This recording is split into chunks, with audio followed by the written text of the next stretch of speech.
Valve's weapon philosophy when it comes to TF2 is solid. They aim to create an alternative to the stock weapons that is stronger in some situations and weaker in others. This, of course, doesn't always work out, and some are stronger in more and weaker in less, with there also being weapons that are completely functionally different than stock. No, Heavy, the banana is in a shotgun, you can't! I'm so sorry. He's in a better place now. On a farm with plenty of room to run. Listen, guys, you paid for this class, so I'd appreciate it if we didn't get off topic. Classified, however, has a fundamentally different approach than what we are used to, as they try and create an alternative that functions uniquely enough to almost be a completely different weapon. So if you didn't enjoy playing a class before, there might be something new here to drag you in. Like, I'm not the biggest fan of picking up Spy on certain rounds. He always felt slow and was easy to get caught in the wrong place at the wrong time. But giving him higher movement speed with the cloak was a complete change up to how I approached him as a class. Or the double barrel for Pyro. Giving him a de facto detonator jumper that lets him get closer and flank with his flamethrower is something he desperately needed in his kit. This also doubles as a powerful shotgun that is an incredible addition that I felt was more than necessary. So when I did boot up Classified for the first time, I wondered what Sniper, my least played class, and certainly my least favorite, had in store for me. Well, if you saw my previous video, you'd know the answer to this, because I really do love the hunting revolver.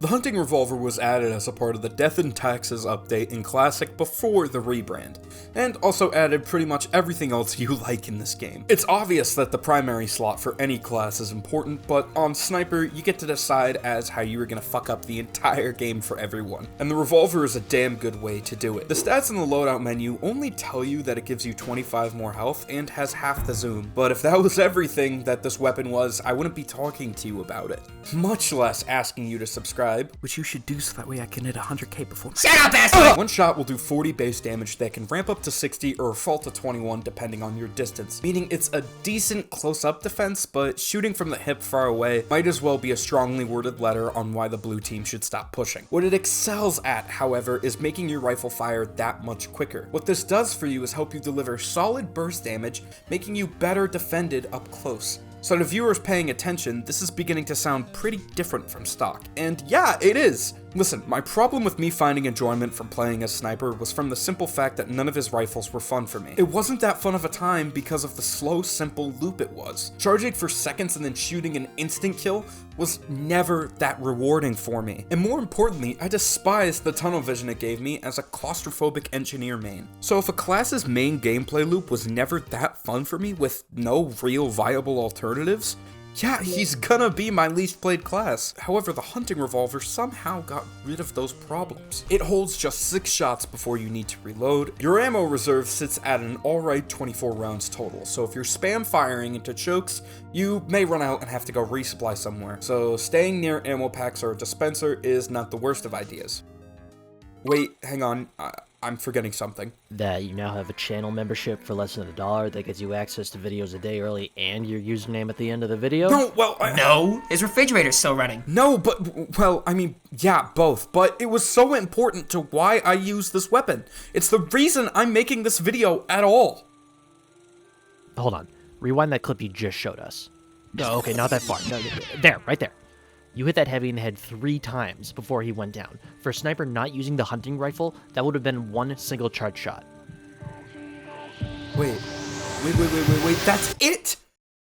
The fire rate being faster than stock applies to your scope shots specifically, so instead of charging shots, we can hit them back to back. That is why I love using this weapon. Follow-up shots that come out this quick means you can actually pressure people, and instead of charging for 4 seconds to take out anyone, you can hit back-to-back shots and do it ever so slightly quicker. This works because it is rewarding your skill in consistent tracking. Instead of having to wait to deliver that final blow, this changes everything. Which means now, how do I use it? If you're coming from stock, there's a lot to unlearn here that was wired into your brain from playing with it so much. So if you really want to know how to use this weapon, please listen up. The traditional sniper gameplay is to sit in the back and provide support, take out the enemy sniper, and be food for spies. This is what works best for him, as getting up in the face of someone as a sniper doesn't typically work out too well for you. But the hunting revolver changes that in the sense that you could be more up front in the action and less of an annoyance in the back, with the extra health furthering this more aggressive playstyle, as you could take 1 or 2 more shots before being paced on the ground. And even with this downside of less zoom, you can see more. Even firing from the hip can be consistent damage on light classes, and could take them down in 2 shots if you're lucky. And while yes, it is a fundamentally new weapon, your targets should remain the exact same. Whoever has the most influence in your current field of view, that's your target. Always go for medics, a demo with stickies on the ground, or anybody that's gonna mess with your teammates.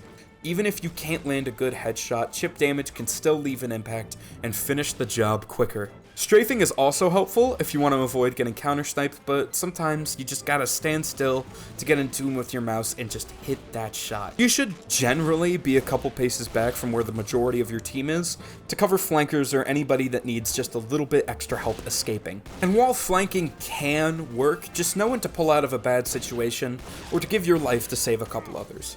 And even with this, most times it's a suicide mission. To add on to this, the best thing you can be in TF2 is unpredictable. So if you want to keep changing your positioning or timing to confuse the enemy team, you've got a good round on your hands. Rotating and changing your aggression and strategy makes the enemy team members trying to counter you even more frustrated, as they never know what your next move is going to be. Even with all of that though, it's a fact that sometimes a flanker is just going to get in your face, so it's important to recognize when to use each weapon in your kit. But to avoid flankers almost entirely, you should stand around your teammates and stay away from enclosed spaces. A sniper's worst fear, even with the hunting revolver, is that you're gonna get up into his face. Alright, that's it. I take Venmo, and you can send Bitcoin to this address, and... Listen, this is cool and all, but I don't care about any of this. Sniper nor classified. Hang on, I don't think I heard that correctly. I mean, have you seen this clip? Don't just tell me to care. Wrap it up in a neat way so I do care. Listen, if you hate playing a sniper, Pell, if you hate playing TF2 recently, try this weapon. It's completely different from disassociating in the back wishing you were with your teammates because you're in the action, contributing to the objective by just being there, while making your opponent's hatred of you just a little bit less. If you wish Sniper was even more of a point-and-click adventure, this embodies that mindset and lets you click even more. The learning curve is steeper than most rifles in base TF2, and you'll be finding yourself wanting to quit, go back to your creature comforts, but this is all a part of the process. Stick with it, because this is one of the most rewarding weapons you will ever use in any version of TF2. Giving the hunting revolver an official chief score is hard, as I don't like to make things this objective, but it deserves nothing less than a... yeah, I like it. Oh, come on! It is balanced to perfection with the class that Sniper is, and even though I hate more than anything playing against him, it gives me less rage than the traditional rifle. This is a weapon that is consistently rewarding to use, and is the biggest gameplay innovation for him in the history of TF2, and I'm itching to pick it up again and play even more. So there you have it. What do you guys think? This is what you did to TF2, fucking fat ass! TF2, you engineer, man. Did that I'll kill you. did that just happen? Oh my god, I really gotta stop drinking. Oh my god.